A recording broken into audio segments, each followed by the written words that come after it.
I want to get your take on what it means to have potentially a venture capitalist in the White House. How much do you think that there will be real changes to policy making for innovation of small companies?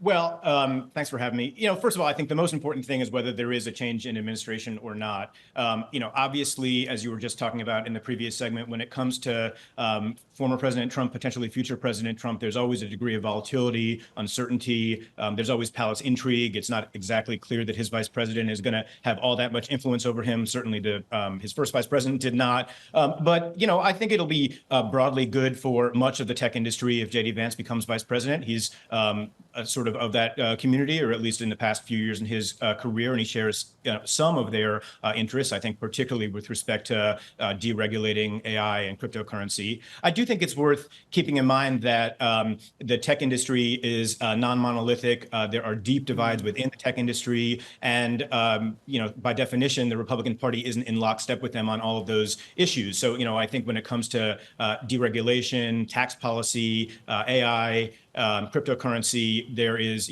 some degree of consonance between what a JD Vance wants and what much of the tech industry wants. But when it comes to Section 230, privacy, even competition to some degree, they're going to be at odds. And so, I think this is going to be good for the tech industry in certain ways and, bad for them in others.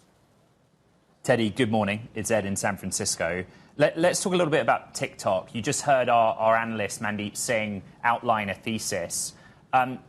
Not just as a means of political communication, but a point of policy. How much do you think the American voter cares about TikTok, what may or may not happen in either outcome? 170 million Americans use TikTok, and we always say on this show that many of them that use it quite like it. And so I just find that interesting. It's a world and I wonder how critical you think it will be in this presidential election cycle.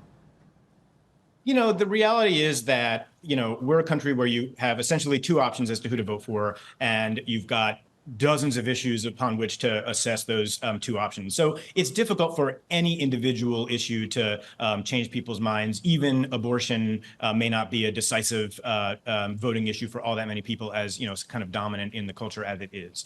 That being said, elections in this country tend to be won on the margins. There are certainly a lot of young people who don't want to have their TikTok taken away from them. It may impact some of their votes, but again, they're looking at all of these issues and this, kind of unprecedentedly deep divide between the, between the two parties. And, I think there probably aren't all that many for whom this would be the one issue that gets them from one side to the other. If there is, though, I think it's going to benefit Trump, because, these young people who love their TikTok don't want it taken away. And he's the one guy saying not to do it.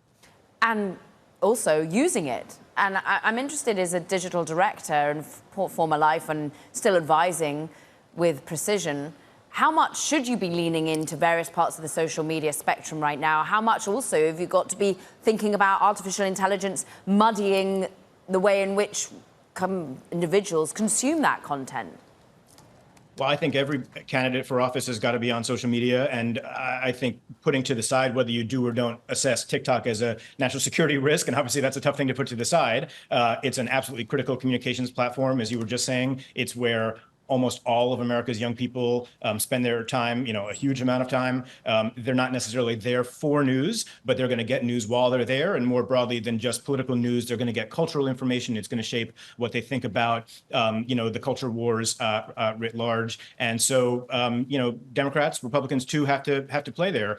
I think, though, the truth of the matter is that no individual account is going to be able to get that much traction on TikTok. That's just not how the platform works. And there's too many creators, too much content, and too many people spending too much time. So, Teddy, the question, I think, is more broadly than just, one account. How can political movements generate lots and lots of voices that, that can accrete to lots and lots of, eyeballs upon their point of view?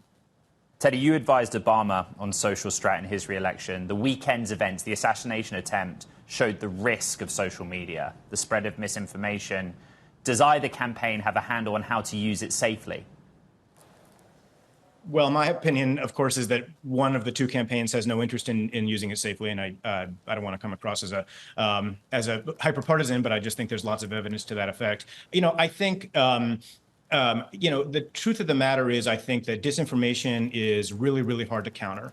And there's been lots of academic research into this, lots of, political experiments done, lots of corporate experiments done. You can try fact checks, you can try, warnings, you can try, all the various sort of disinformation mitigation techniques that are out there. And the fact of the matter is, it's still powerful. And once it's out there, it tends to sink in people's minds. And more broadly, it tends to just make people question what is and isn't true. And I think the consequence of that is they tend to believe the things are true that they want to believe and disbelieve the things that they don't want to believe. And there may not be great ways to counter individual pieces of misinformation.